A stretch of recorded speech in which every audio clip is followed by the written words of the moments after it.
Bonjour à tous et à toutes, j'espère que vous allez bien. Aujourd'hui on s'intéresse à un rouage essentiel dans la réussite de Napoléon, qui prend ses décisions tout seul et délègue aussi peu que possible. Il lui fallait cependant s'appuyer sur des hommes de confiance et efficaces, pour que ses ordres soient compris et retransmis parfaitement, et pour que l'énorme machine de la grande armée soit bien administrée. Vous voulez en savoir plus sur l'état-major de Napoléon? Venez avec moi. Évoquer l'état-major de Napoléon suppose de dépasser le champ militaire.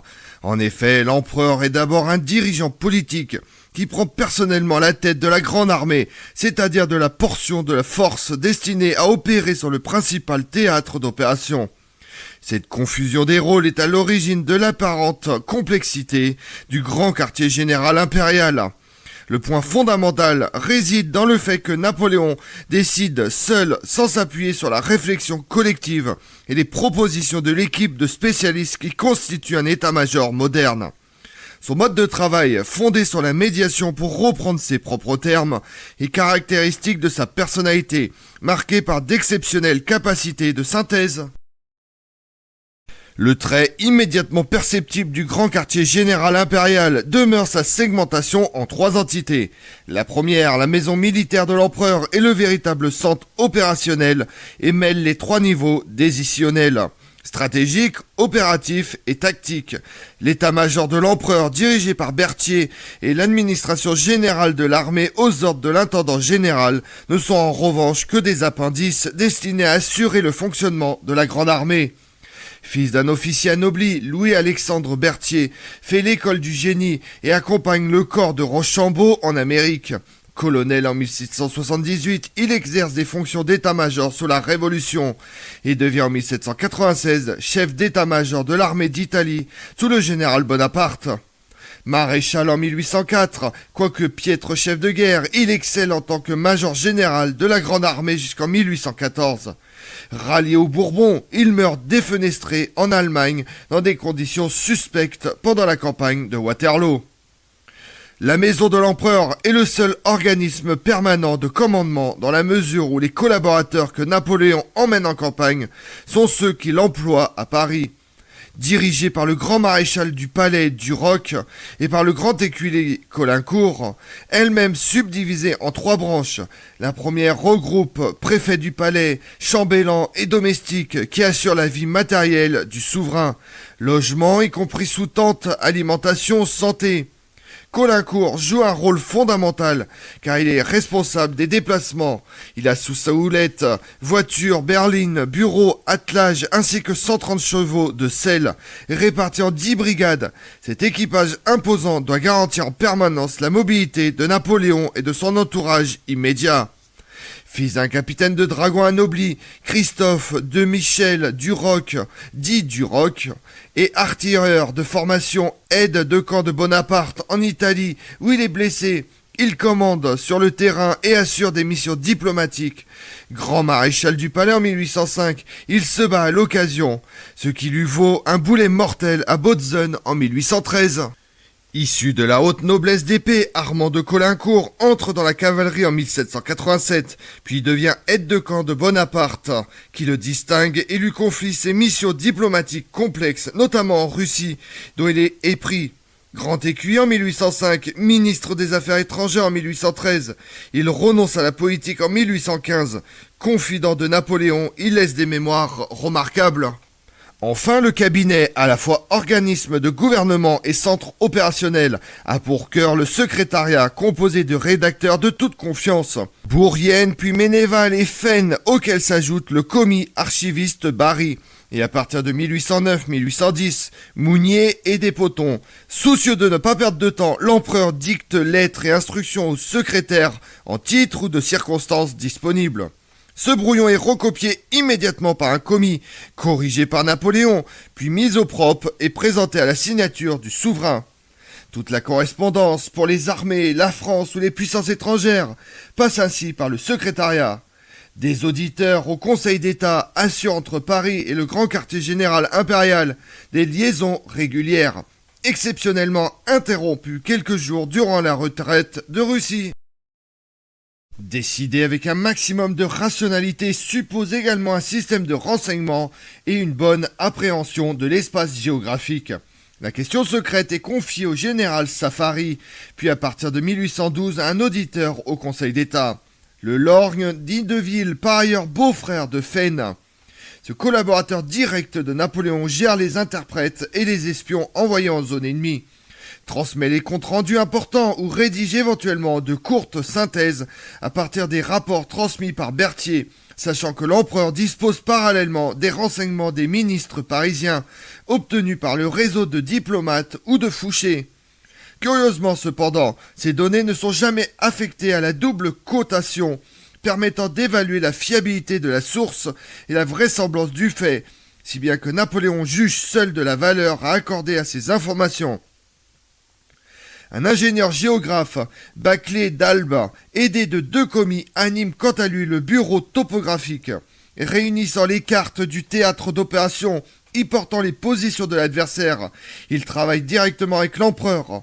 Napoléon se livre d'ailleurs constamment à l'étude de la carte, son exceptionnelle capacité à appréhender l'espace et à le découper en étapes pour ses troupes, mais aussi à définir les points clés d'un théâtre ou d'un champ de bataille, représente à cet égard un atout indéniable. Anne Jean-Marie René Safari, duc de Rivogo, est d'abord aide-de-camp de Napoléon, puis chargé de missions spéciales comme l'exécution du duc d'Enghien en 1804. Général de division en 1805, il sert en Espagne en 1808, puis remplace Fouché au ministère de la Police en 1810. Sa carrière militaire s'achève en Algérie de 1831 à 1833, année de sa mort. L'entourage militaire du souverain est la 3e branche de la maison. Ce sont d'abord les 12 aides de camp généraux, voire exceptionnellement colonels. Certains peuvent être temporairement affectés au loin, tous néanmoins reçoivent des missions très diverses. On les voit prendre le commandement d'une grande unité dépourvue de chef, notamment un jour de bataille, gouverner une ville ou une province, administrer le centre d'opération, la base logistique et les lignes de ravitaillement, jouer les ambassadeurs ou entamer les pourparlers avec l'adversaire. Viennent ensuite, depuis septembre 1806, les officiers d'ordonnance, en l'occurrence une douzaine de jeunes capitaines de grand avenir ou appartenant aux familles les plus influentes du régime impérial. Assimilables à des aides de camp impériaux de second rang, ils assurent des missions décidées directement par Napoléon. Transmission de messages, reconnaissance, inspection. Les 2 autres branches du grand quartier général impérial sont, elles, mises sur pied peu avant l'ouverture des hostilités. L'état-major de l'empereur, sous la houlette de Berthier, major général expédiant les ordres de l'empereur, ainsi qu'il se définit lui-même, est d'abord un véritable ministère de la guerre de campagne. Grâce à ses cellules spécialisées, il gère les effectifs, les prisonniers, les déplacements et les stocks de munitions et de matériel de la grande armée.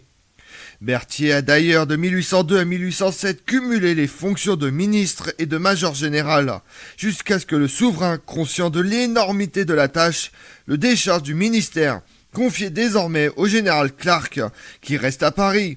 Le rôle premier de Berthier demeure la mise en forme des ordres de Napoléon, notamment leur déclinaison aux diverses unités.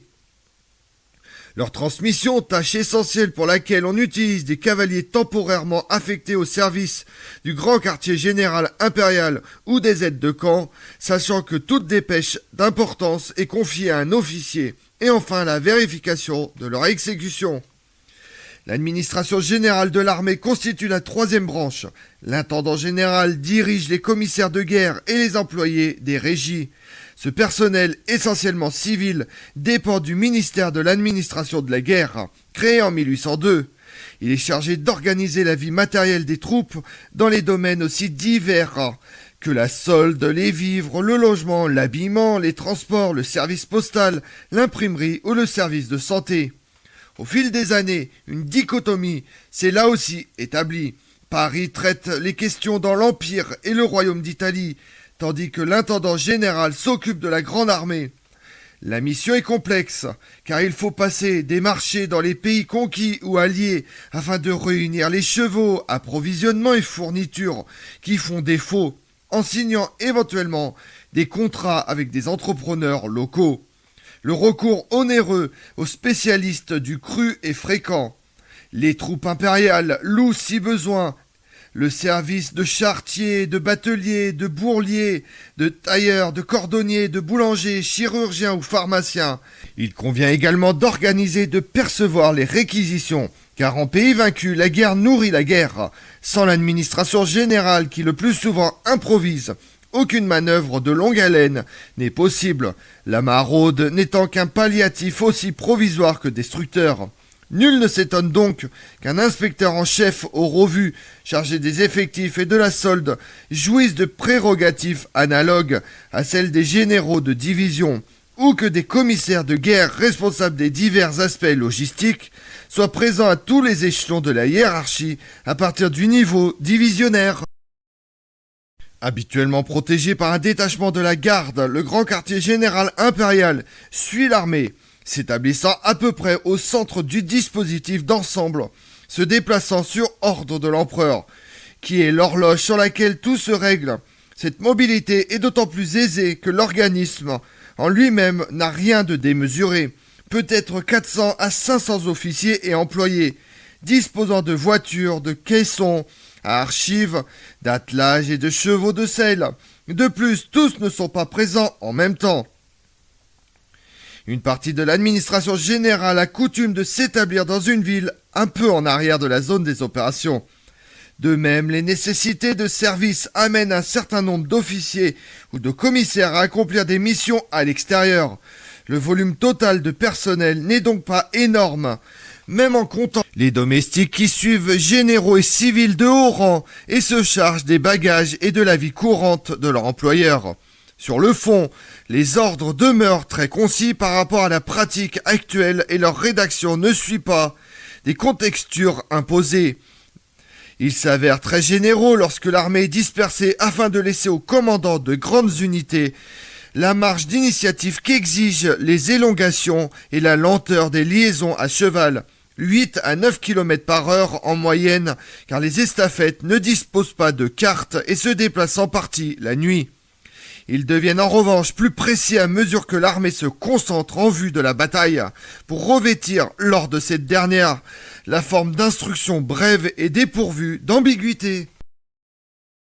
Leur rythme de travail s'adapte aux contraintes de transmission. L'empereur dîne avec Berthier vers 6 heures du soir, puis se couche.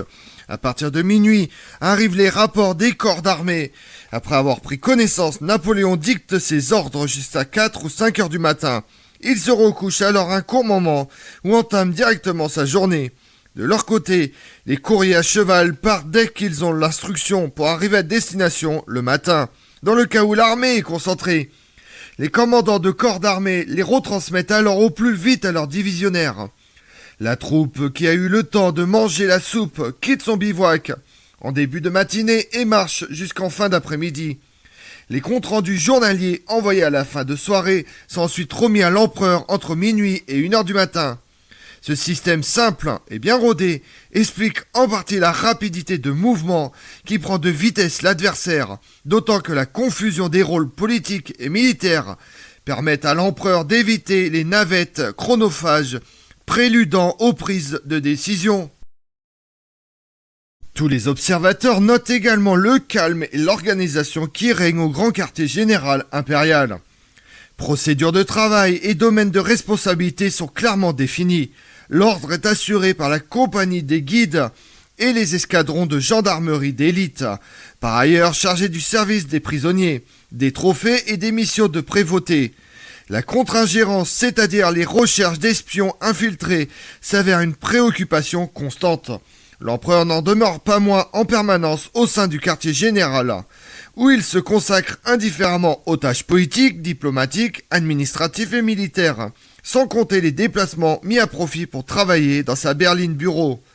Il emploie une partie de ses journées à inspecter ses troupes, toujours sensibles à la présence du chef charismatique, ou à reconnaître un point particulier. Suivi d'un petit état-major tactique encadré en permanence d'un peloton de chasseurs à cheval de la garde impériale, il est toujours sous la protection immédiate de 4 escadrons.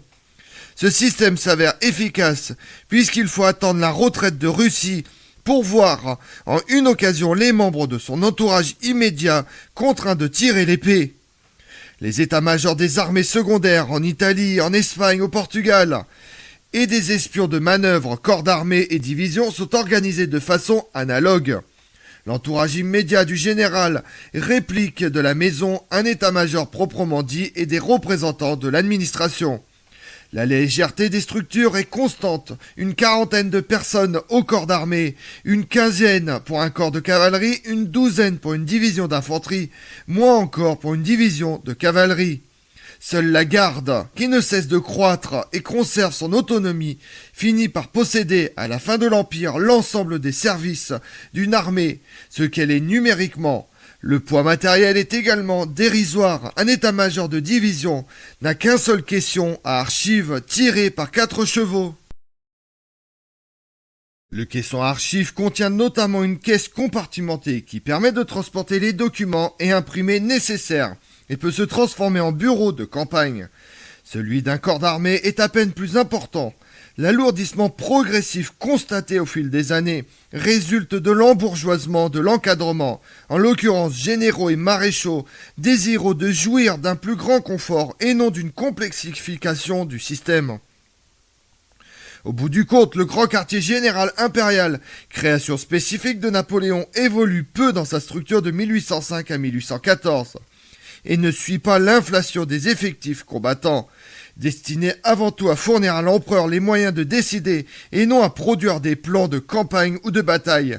Il est à la fois lieu de vie, banque de données et instrument de liaison. Sans équivalent chez ses adversaires, Wellington à Waterloo n'a qu'une cinquantaine d'officiers et de collaborateurs. Il permet au souverain d'assurer en toute liberté l'éventail de ses fonctions politiques et militaires. Comme on l'a vu, parmi l'état-major, on trouve des généraux et maréchaux de grande qualité qui commanderont dans les armées napoléoniennes et constitueront les plus fidèles lieutenants de Napoléon sur les champs de bataille et lui apporteront ses plus belles victoires. Je vous remercie d'avoir suivi cette vidéo en ma compagnie. Si vous voulez connaître mes autres vidéos, retrouvez-moi sur ma chaîne YouTube Tout sur l'Histoire avec Damien, mais également sur les réseaux sociaux, Twitter et Instagram, Histoire Damien.